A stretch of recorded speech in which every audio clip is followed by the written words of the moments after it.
running topic is orbital mechanics. So in this topic, in this topic orbital mechanics, we have already covered this equation r double dot. It's not working. R double dot plus mu by r square r cap is equal to 0. Yeah, this is r double dot plus mu by r square r cap is equal to 0. So this equation we have covered. Today's we will learning what is the use of this equation. So this equation we shall use in three ways. So in first way, I'll take one quantity r dot, this is r dot, and I will I will take dot product with every term. See, this is also vector, this is also vector, this term is also vector. So both the terms are vector. I will choose another vector quantity, that is r dot, and I will take dot product with every single term. And another operation, what will I do? The second operation, this marker is not working properly. I'll use only r and I will cross product both the terms. And third thing, I will use h. So what is this capital H? This is called angular momentum. So this is r dot, this is r, and this is h. And this is first operation, this is second operation, this is third operation. So let's do the first operation. So r double dot vector dot product with r dot plus mu by r square, and this is r cap. So this r cap I will convert into vector r by r into this r dot I will do. Okay, this is equal to 0. So now what will happen? We'll solve the steps, and I'm not solving fully because for gate this full proving is not important. The result will come as v square by 2 minus mu by r is equal to this integration constant. So here v square by 2 is specific kinetic energy, and this mu by r is specific potential energy, and this E is total specific mechanical energy. This is what? Total specific mechanical energy. While proving this step, we'll see this. This is actually integration constant. So if this is integration constant, it means in orbital motion, because this is kinetic energy, this is potential energy, so no doubt this is total specific mechanical energy. So in orbital mechanics, if here I'm having the star or planet, here one planet or any satellite is revolving, so total specific mechanical energy of the rotating body will be constant. So that's what this equation v square by 2 minus mu by r is equal to E. This is constant. We are using capital E. Okay, but for a specific quantities I should use the smaller e, but just to make a difference with eccentricity I'm using this capital E. So capital E is total specific mechanical energy. So total specific mechanical energy used to be constant in any orbit. This is the proof with the first operation done with this equation. Now our second operation is take the same equation. I hope you remember the name of this equation. In the previous video, we have covered how to prove this equation. This is called Newtonian vector equation for two-body orbital motion. So now our second approach is take vector r and cross product every term of the equation. So again, I will not give the proof. I'll give the result. Result is when we do the cross product with every term, somewhere I'll be getting somewhere I'll be getting angular momentum is equal to constant. So angular momentum is constant. It means what? I'll be using symbol capital H. In basic physics, we use L as angular moment. I hope you'll be having idea about angular moment.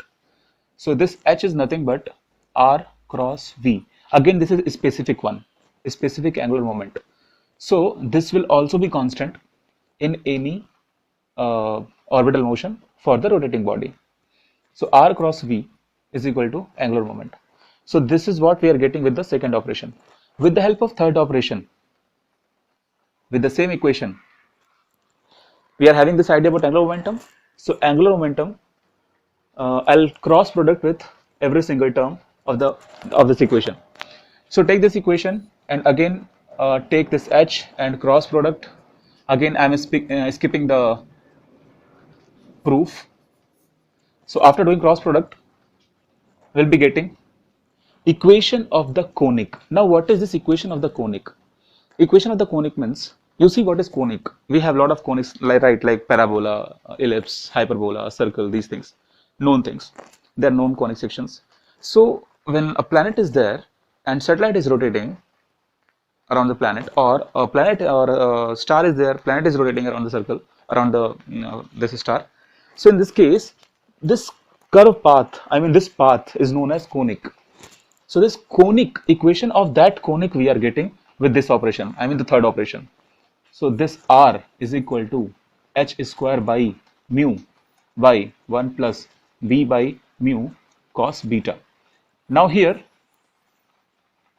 what is mu? Gravitational parameter. What is the value of mu? Value of mu is gm. What is g? What is m? G is universal gravitational constant. What is m? M is the mass of this stationary body. M is the mass of this stationary body. This can be sun, earth, like that. So this is mu value, and so this is the mu. And what is this h? H is angular momentum. And what is the value? R cross v. And if you open R cross v, you'll be getting RV sine. And here is one angle. Here one angle will come. This will be the angle between R and V. We can denote it as some theta now. And but later I'll change this symbol, because the book what I followed and few notes I followed, there they are using this angle as 90 minus phi. So I will explain why 90 minus phi is coming. So first of all, I'm giving all the variable introduction. So this h is angular momentum, this mu is gravitational parameter, and this b, this capital B, I don't know the name of the capital B, but I know the value of capital B. This comes during the proof. This third proof when I'll be doing, this b will introduce there. Now what is beta? Beta is the angle between R and B. Beta is the angle between R and B. Okay, fine. So this R, this H, this mu, this beta, this B and mu and beta, all done. So now this equation is the equation of conic R. Sorry, this is scalar form. Scalar form. R is equal to h by mu 1 plus beta by mu cos beta. B by mu cos beta. Now we have to understand what is called local horizon. So this equation is very, very important and very, very helpful. Now we are going to understand what is called local horizon. So to understand local horizon, suppose this is the star, and this is the planet, and this planet is going on this track. I can say this orbit, or I can say trajectory. So this planet is going on this. So when planet will reach here, that time position vector of this planet with respect to this star is r. Tangential velocity is v. I hope everything is coming properly. This is r and this is v. And now there is something called local horizon. What is that local horizon? LOCALH, local horizon. What is this local horizon? Here you draw one perpendicular line. This line is perpendicular to the r. So this line is known as a local horizon. Okay, I'll tell you one application, and that is like, suppose this is a planet and some meteoroid is coming. So this became meteoroid. Some meteoroid is coming like this. So this became meteoroid. This became velocity vector, and this is the position vector of meteoroid with respect to Earth. So draw one perpendicular line. So this became local horizon. This line itself is known as local horizon, and angle between local horizon and velocity vector is known as phi. Okay, and phi called as elevation angle or flight angle. Elevation angle and flight angle, this is phi. So if you will see now with this diagram how to find angle between r and v. So see, this is a vector r, head is here, this is vector v, tail is here.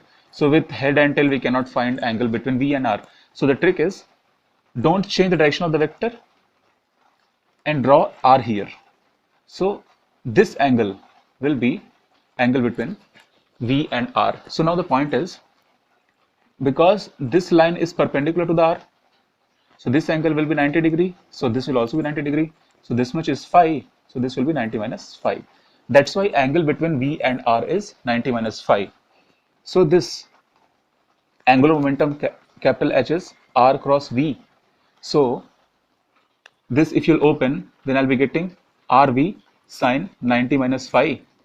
So this 90 minus phi, so sine I can write as cos phi. So rv is equal to cos phi, sorry, r into v into cos phi. So we got h value. H value is rv cos phi. So this h is helpful. So here in this video, I am giving you this equation. This is r is equal to h by mu 1 plus b by mu cos beta. Now this h square by mu, this is h square by mu. This h square by mu is known as semi-latus rectum. So this semi-latus rectum I'll write as capital P. So capital P is semi-latus rectum. Semi-latus rectum. And this one, b by mu, will be the eccentricity of the conic. Okay. So again, this equation I will write in this format in terms of semi-latus rectum and eccentricity.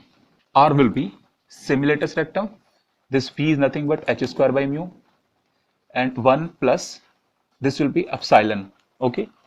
B by mu I'm writing as epsilon. Epsilon value is b by mu. So what is b?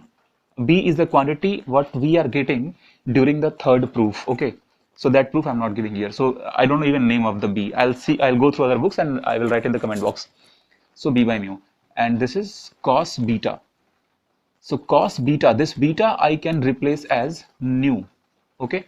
And again remember, beta is the value, beta is the angle between r and b. I will tell you if that is important, then I will tell you in next video, but I don't think it is important. So r is equal to what? P plus 1 by epsilon cos beta, and this expression is very important. So this equation is known as equation of the conic. What kind of conic? Conic at which my satellite is revolving. Okay, the path at which my satellite is revolving. So like I will remind few things. For the circle, eccentricity is 0. For ellipse, eccentricity is less than 1, greater than 0. For parabola, eccentricity is 1. For hyperbola, eccentricity is greater than 1. Okay. So in this video, I'll be covering only this much. And in next video, we'll meet soon. Thank you.